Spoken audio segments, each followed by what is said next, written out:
Today's episode is sponsored by the RevOps experts at Fullcast. With me is their head of customer success, Tyler Simons.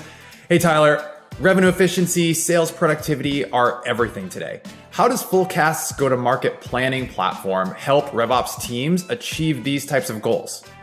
Well, Fullcast lets you build better territories so that the right resources are always focused on the right opportunities.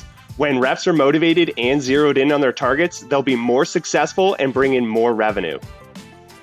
That sounds great. I do a lot of that planning in spreadsheets today, and I'm pretty happy with my spreadsheets. How is Fullcast any better than that? You must get rid of the spreadsheets because spreadsheets create lag and errors. With Fullcast, planning and updating happen automatically, all in one place. Best of all, it automates all common headache-inducing planning activities like territory rebalancing, account hierarchies, routing, and more. So when you're faced with those go-to-market plan changes, which, you know what, they happen all the time, Fullcast has your back. All right, you got me convinced. Where do I learn more about Fullcast? Our website, fullcast.io.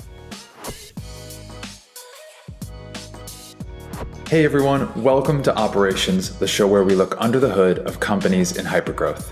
My name is Sean Lee. There's a role that I've always been intrigued by as an operator. A role I've observed, I've had questions about, something I've even aspired to do myself at times. But I've had a hard time wrapping my arms around it until I met today's guest. The role I'm talking about is the role of the general manager, or the GM. And on today's episode, we're lucky to be joined by Kathleen Schindler, general manager of Ascender, a new platform and community by Force Management. What's interesting about Kathleen and Ascender is that it's basically a startup within a very well-established and successful company, Force Management. If you're not familiar, Force Management is a well-known and well-regarded sales training company, known for its experienced trainers.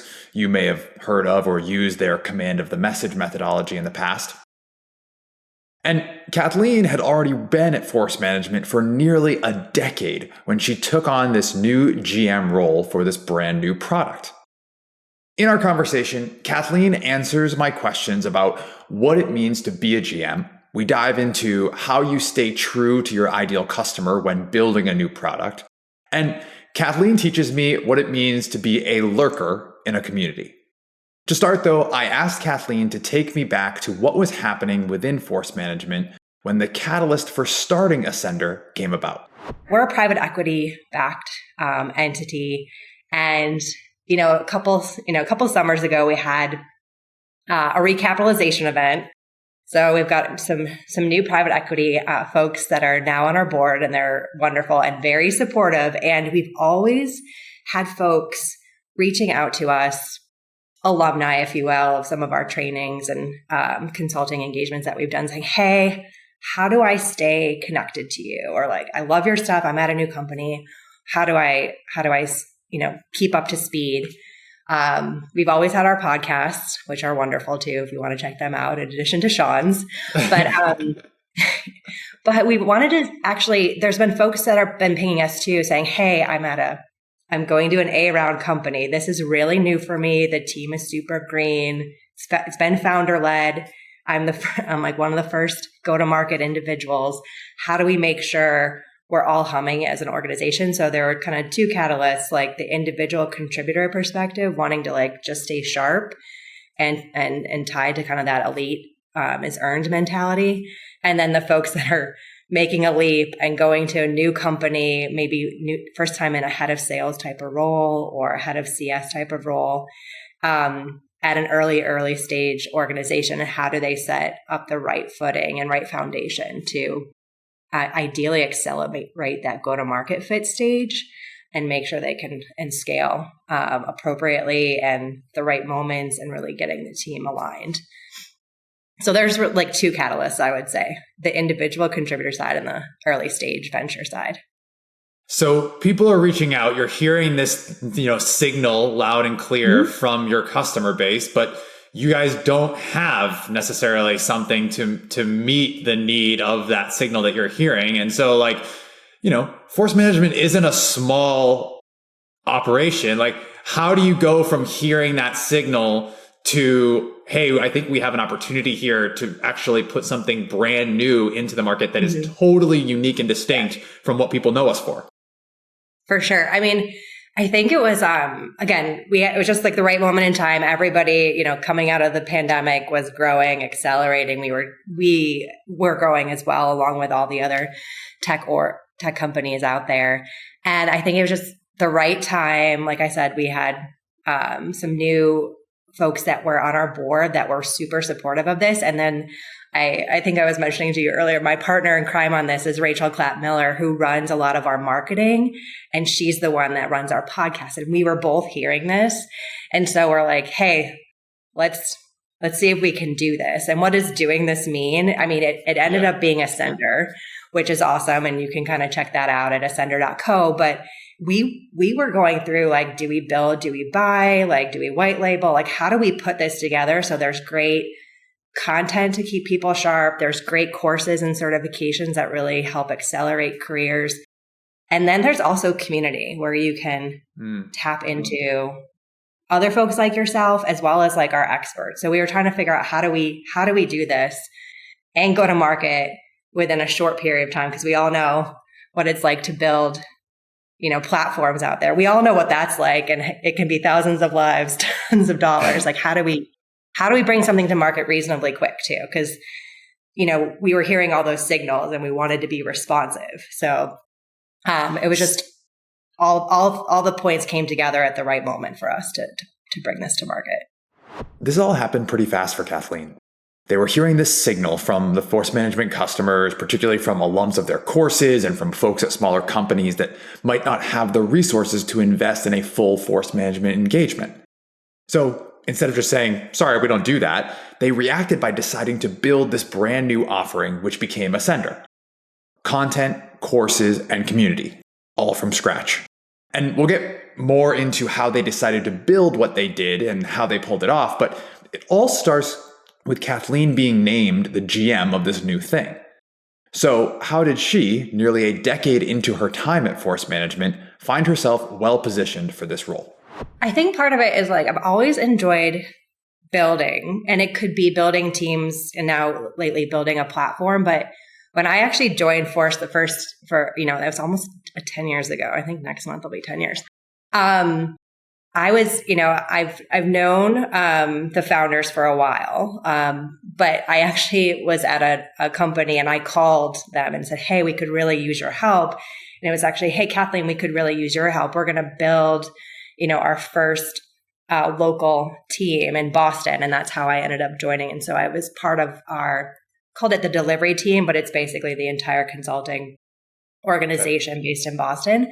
Then I took on a CS role in building that out, which includes, everybody's typical CSMs and managing our subscription offerings, but also our services post-training. And then after doing that for a number of years, and I love working with an early stage company. I love people that are passionate about what they do and how it matters to them and their community. And so the opportunity to build this was like, yes, heck yes, let's do this. And so help make that real for folks. Like, what is the scope of the GM, right? And the short answer is probably everything. But how do you think about kind of like your North Star as the leader of this product? Yeah. So it's staying true to our ICP, which at the beginning is, individual contributor. And we started very our average rep. We've expanded to BDRs and first line manager roles, but it's individual contributor focused. And then early stage. So just staying true to that. And what does that mean? Like, how do we, build a great platform that meets their needs? So we did the research. Have full responsibility for that P&L, which is scary in itself too, because in that first year when we were building and we had zero revenue, right? Like, that all matters. Like, did we have overruns and, did it take us an extra few couple sprints to do this thing that we thought was just one? And so having that, at least in the first year before we were in market, just building out the team. And I was a product marketer. I was never a product leader before this. So being able to find the right people to actually build our platform and make it awesome and really focus on the user, like, again, individual contributor, early stage, team was really critical. So, and now my focus is still that, but it's also now that we've been in market for a year, it's like the renewals and how is that moving? And are we like, do we have true product market fit here? You know? Can we explore that product piece a little bit? Because I feel like for operations folks, if they're more likely than not coming at their role from a go-to-market background, I feel like that blind spot that you had on actual product development is probably incredibly common for operations leaders who might want to become GMs. So how did you kind of help yourself know it, recognizing first that you had that blind spot? How did you then like put yourself in a position where you could have, productive and meaningful conversations with the people who were building this brand new product? Yeah, no, for sure. I mean, I think first when we were going through the evaluation of build versus buy, versus even partner too, was actually like having great resources on our board and external folks that had done this before, something similar, built great communities, or just having those conversations first and building that network really helped me to figure out, who's a great person that's going to really own this platform for us and make sure it's really geared toward the user. So that was insanely helpful. And some of it's a little bit of luck too, because we found a brilliant person to help, who's spearheaded building the platform and owning that product and platform piece. But again, like, I think it's part of it, again, is networking and just being self-aware that you do have some gaps that you may need to round out, but hiring wonderful people who are brilliant at what they do and can kind of make up for your shortcomings, if you will, or, and they shine in what they do. So it's like really, really important to build that team. But for me, it started out through my network to figure out how to, where do I go for this? Like, what did you do? What worked well? And I love, like, podcasts are great for that because you guys bring on great guests and you can like, I even the ones I listened to recently from you guys, I mean, I always learn a couple things that I can take away and action myself, which is awesome. When I hear Kathleen talk about the role of the GM, a few things jump out at me. First, she is the keeper of the ideal customer. She had the research and the voice of the customer to back up the focus on the individual contributor salesperson at early stage companies.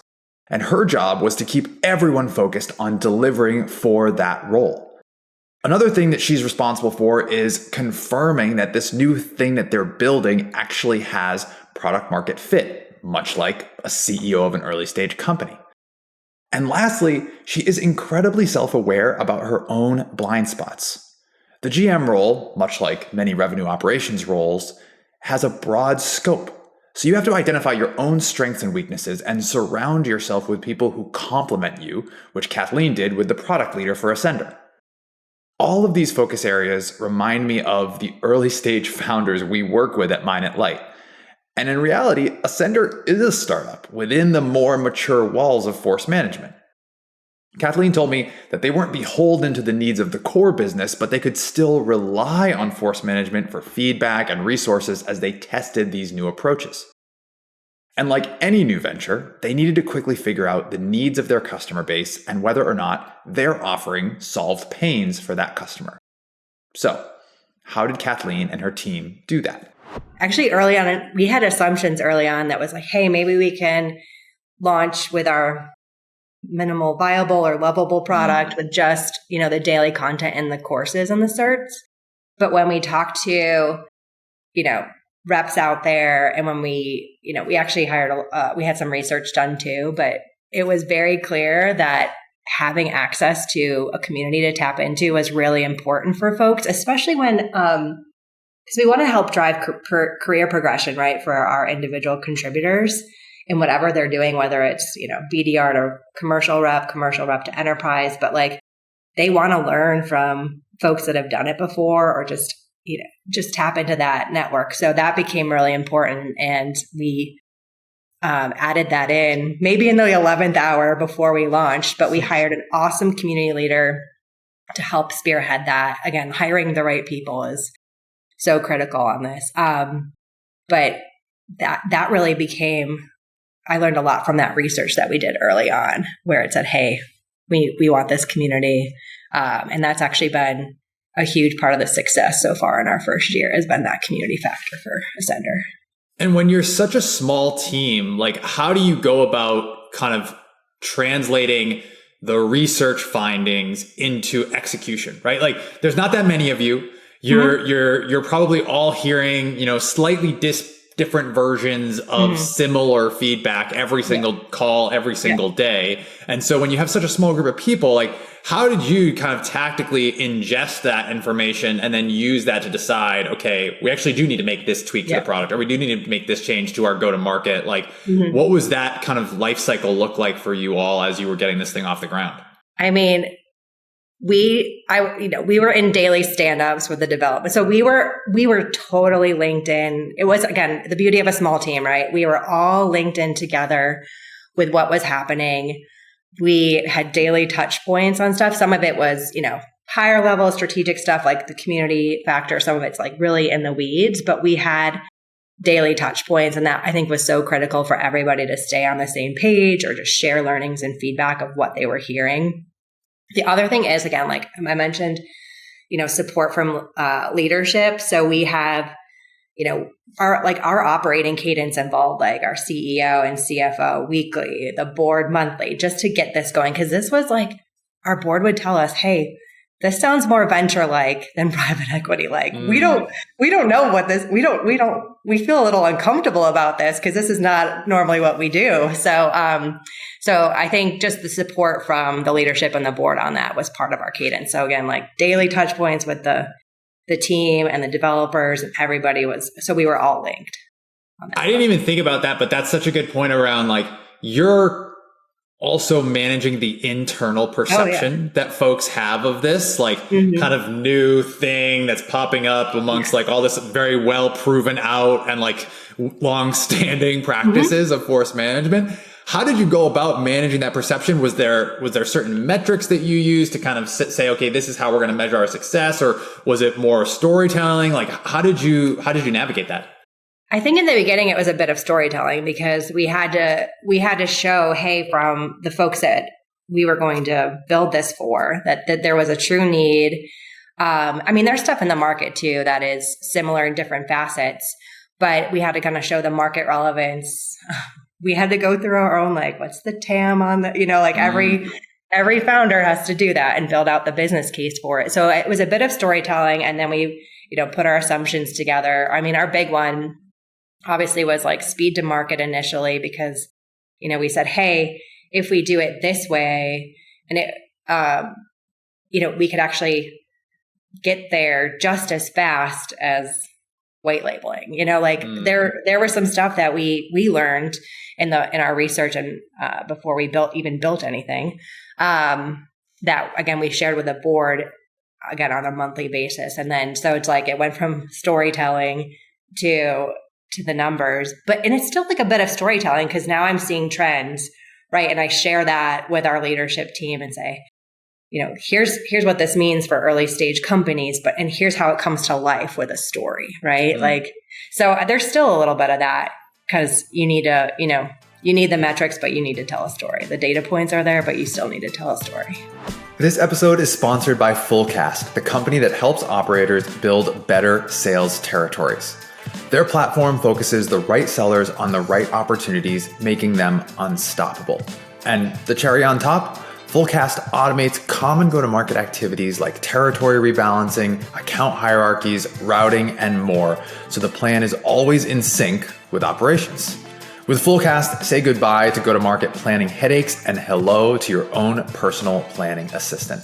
Learn more about Fullcast today by visiting fullcast.io. Okay, back to Kathleen. Before the break, Kathleen told us about the catalyst for starting Ascender within Force Management and her role as the GM in creating this new venture. I was pretty open with Kathleen that I feel a little bit of community overload right now with how many of these things are popping up all the time. I also find it increasingly difficult to separate the fluff from the valuable advice. Now that she's built her own community and done a ton of research into other offerings, I wanted to learn from her the true utility that she's finding in what they're building at Ascender.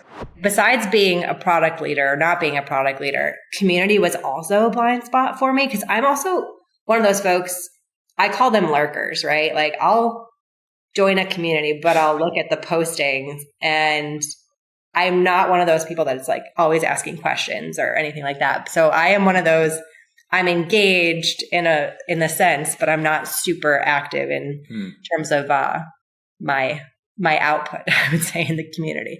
So I have that in the back of my mind is like, this is how I engage with communities.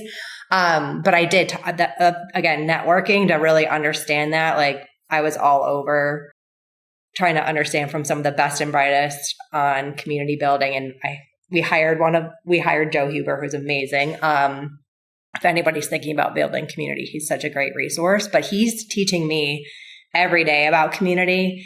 And I'm always, especially with having this kind of startup within force management, like moving really fast, expecting to see like immediate results. And Joe's done this several times. He was at Sprout. He's like, it takes time, right? To change behaviors, to create these rituals and things like that. But we're seeing like even this summer when I thought it would slow down because everybody's just enjoying their life.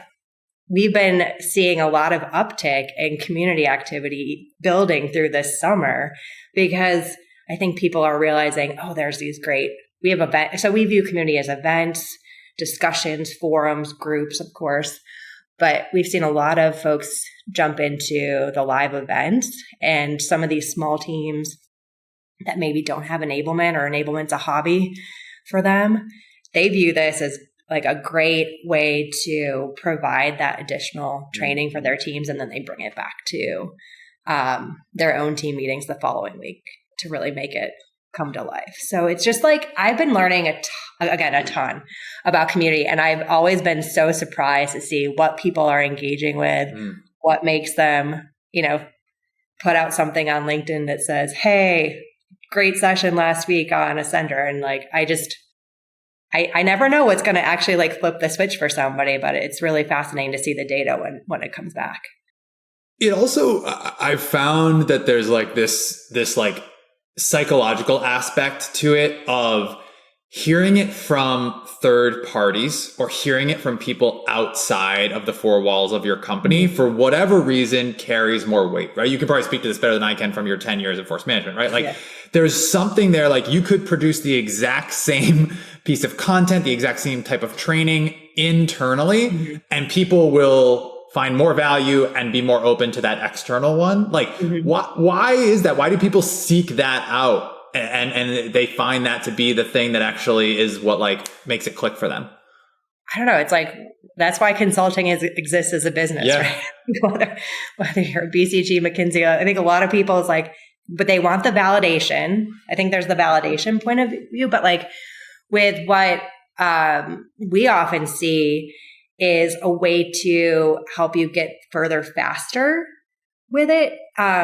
So, a lot of folks can say like, we can do a lot of this messaging or we can do great qualification ourselves. But when you put it into a logical framework and you have a very clear process of how to go about doing it and you've got proof that it's worked before, I think people tend to buy in more. And then you see the rapid, there's always going to be skeptics, right? But you're going to convert some of them. And then everybody else is going to come along in the journey. So I feel like consulting is a huge business globally. Yeah. I used to work at PwC back in the day. But yeah, it's like part of it's validation because you just want to be very sure of what you're proposing. So some of it's like that too. It's like, I think it's human nature. I think a key ingredient to Ascender's success is that their community is pre-stocked with these wildly impressive experts from Force Management's own team. Whether you're a lurker like Kathleen or a super active, engaged member, you're going to get value because the first thing in your feed inside of Ascender is literally a video from John Kaplan, the president and managing partner of Force Management. I know I can trust John, and therefore I'm going to come back for more. Talk about being able to quickly distinguish between fluff and value. Look, I don't fish, but I know that fishermen go to lakes and ponds that are pre-stocked with fish. Recreational fishing is more fun that way.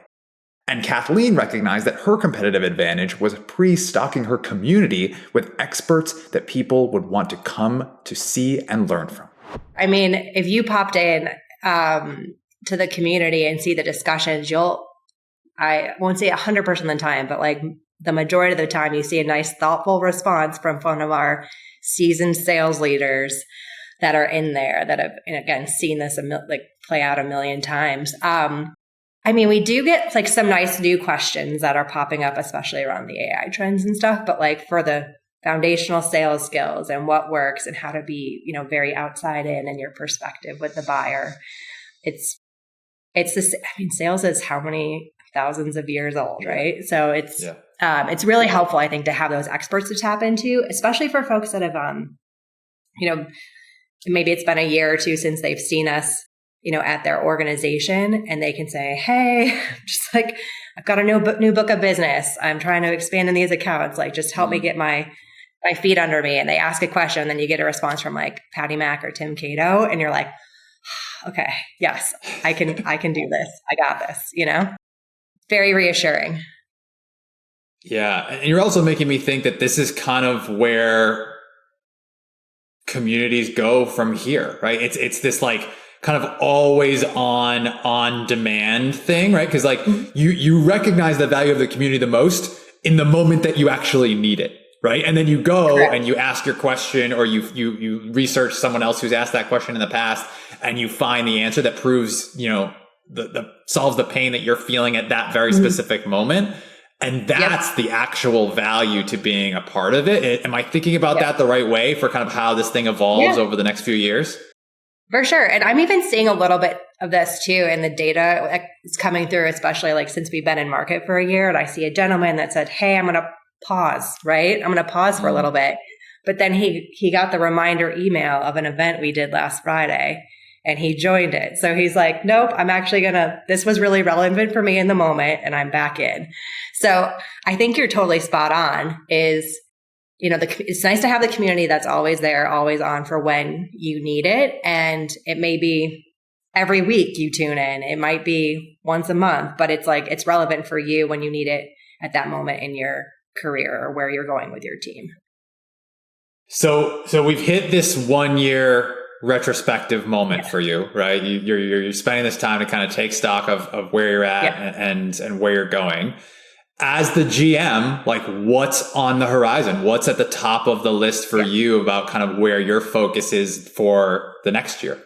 Yeah, no, I mean, so we've had, a ton of learnings in the past year. We're still very focused on our original hypothesis and thesis around individual contributors and early stage, which I'm thrilled about.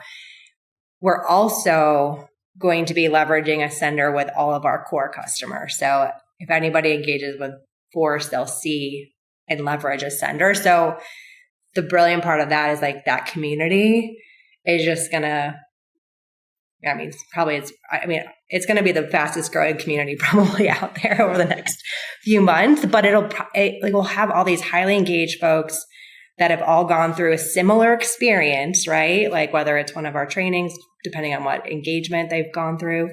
But there's that commonality of, hey, we've been in a similar boat together. We have a common language in this community too, which I think is critical. And we can have learnings together about, how to leverage this, anything else that comes up. But again, we'll have that many more folks joining and participating and engaging in this community, which will be awesome to see that. So that's a big focus actually for the next 3 to 6 months is that we're calling it Ascender Plus. It's going to be out there in October, depending on when this podcast launches, but we're really pumped about that. Again, based on the success we've seen so far. Before we go, at the end of each show, we're going to ask each guest the same lightning round of questions. Ready? Here we go. Best book you've read in the last 6 months? So I haven't finished it yet, but we have a family member who's, going through, their end of life. And I've been reading this book called Being Mortal, and it just, brings stuff into perspective. And it's just, giving me a way to help, I think, be supportive of family members. But it's not a business book by any stretch, but again, it just helps you appreciate kind of what's going on and just puts everything in perspective. So that's a nice recommendation if anybody's also experiencing that with their families or friends. Yeah, that's awesome. And a good, helpful reminder of perspective that there's plenty going on outside of the work stuff that we do. For sure. All right. Favorite part about working in ops? So the cool thing, I think, with Ascenders, at least the way we originally built it, we were like, hey, we have all the data in one spot. That was the original intent. So it would be easy to understand what the users are doing. But of course, we've added to our tech stack, right? Like everybody does. Famous last words.